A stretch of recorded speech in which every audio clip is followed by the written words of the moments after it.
Come on, Snake.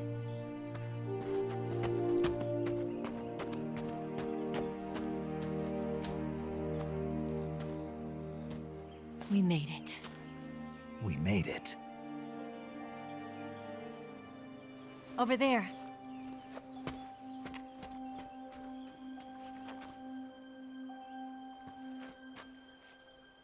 It's the boss, isn't it? I'll go get the wig ready to take off. Right. I'll leave you two alone. But come back in one piece, okay?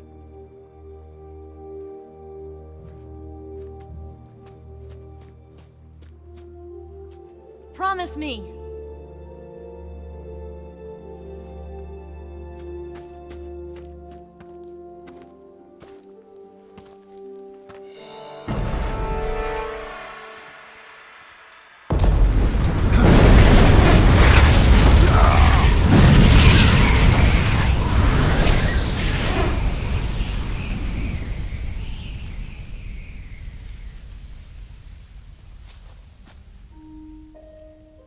Life's end.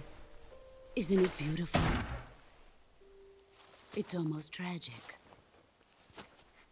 When life ends, it gives off a final lingering aroma.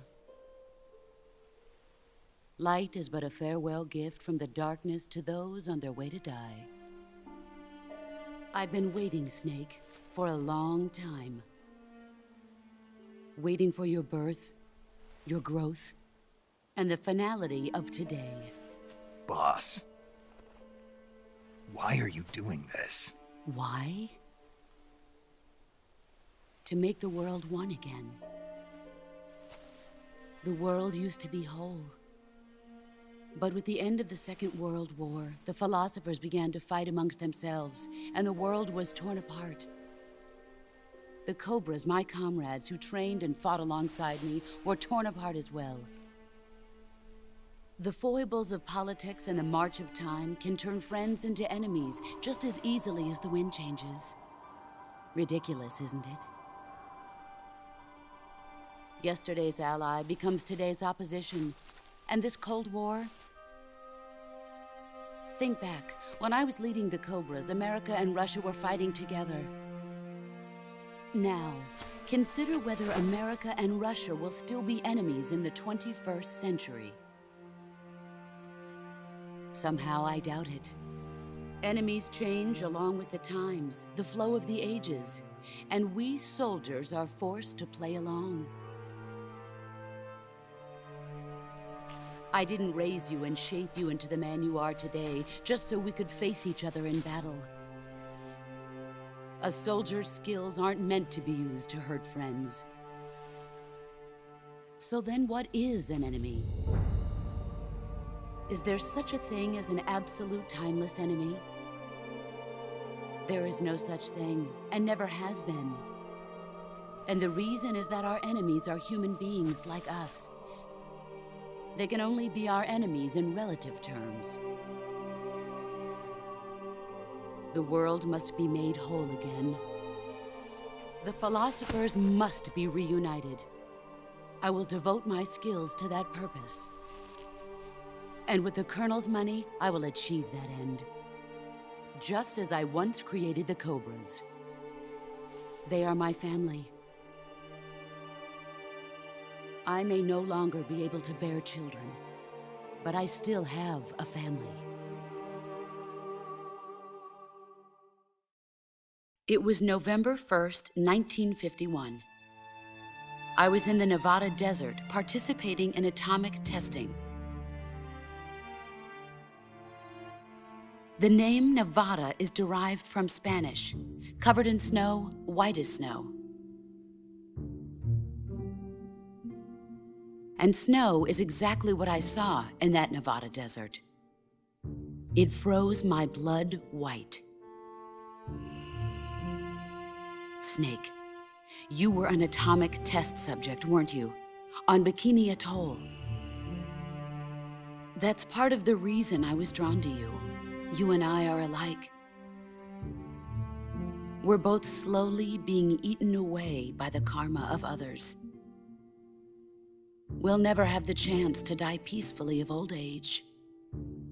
We have no tomorrow. But we can still have hope for the future. In 1960, I saw a vision of the ideal future from space. 3 years earlier, the Soviet Union had succeeded in launching Sputnik, the first man-made satellite in history, into orbit. This came as a huge shock to the United States.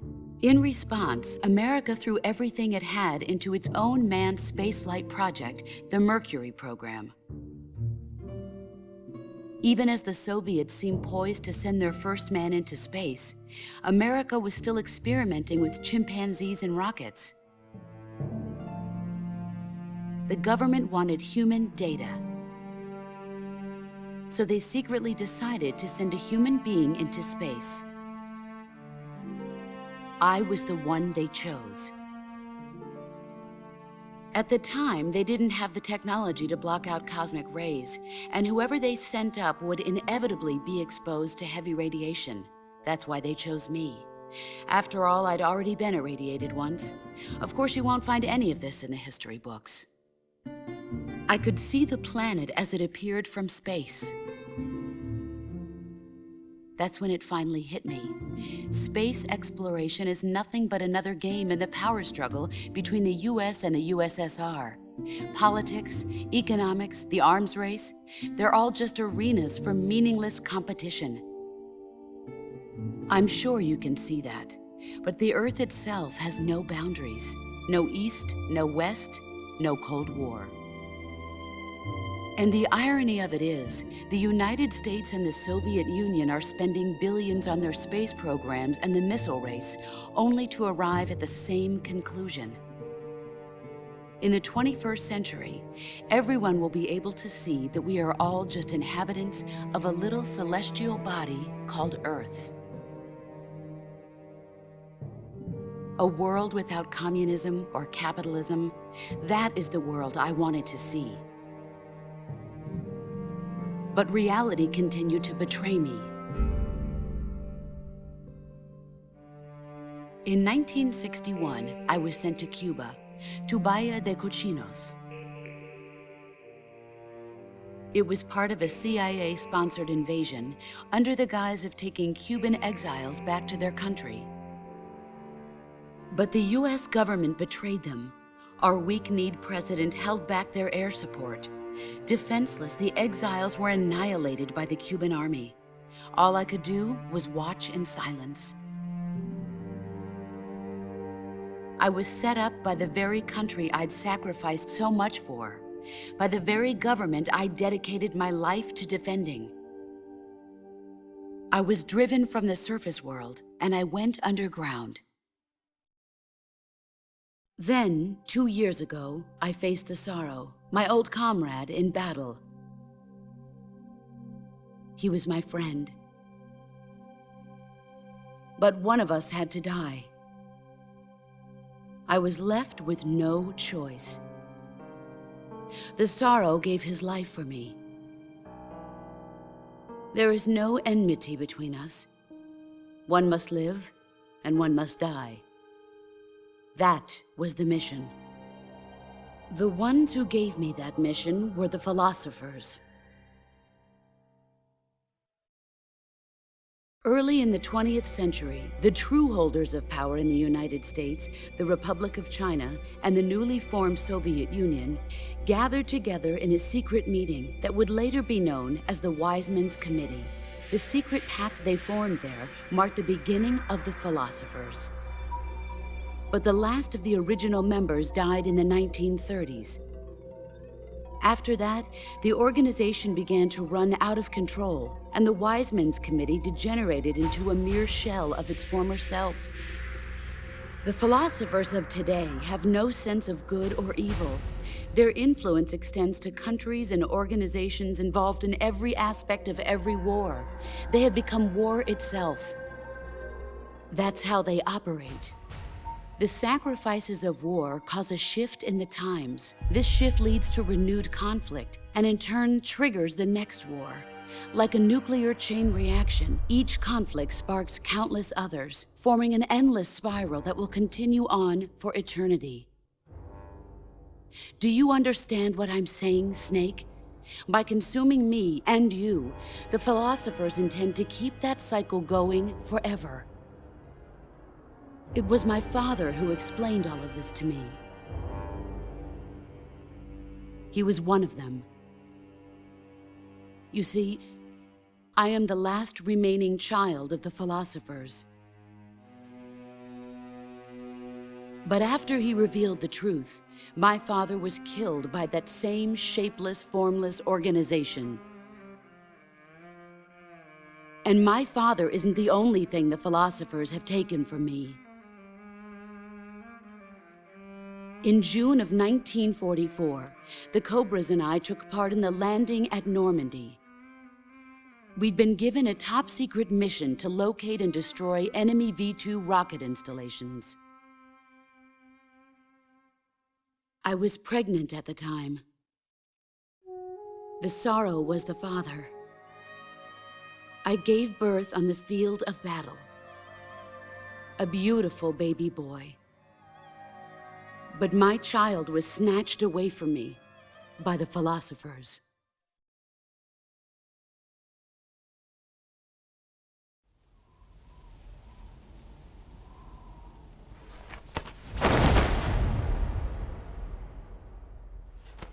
Look at this scar. This is proof that I was once a mother.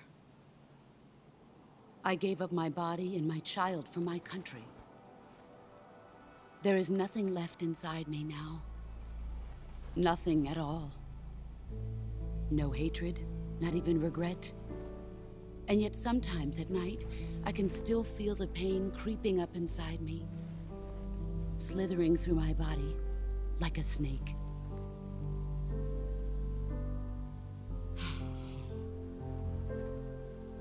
I've never talked this much about myself before.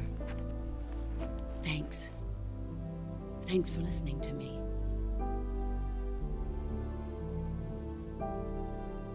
I feel content. Snake, commence the operation. I raised you. I loved you. I've given you weapons, taught you techniques, endowed you with knowledge. There is nothing more for me to give you. All that's left for you to take is my life, by your own hand. One must die, and one must live. No victory, no defeat. The survivor will carry on the fight. It is our destiny. The one who survives will inherit the title of boss. And the one who inherits the title of boss will face an existence of endless battle. I'll give you 10 minutes. In 10 minutes, MiGs will come and bomb the hell out of this place. If you can beat me in less than 10 minutes, you'll be able to escape in time. Let's make this the greatest 10 minutes of our lives, Jack. Boss. You're a soldier. Finish your mission. Prove your loyalty. Face me.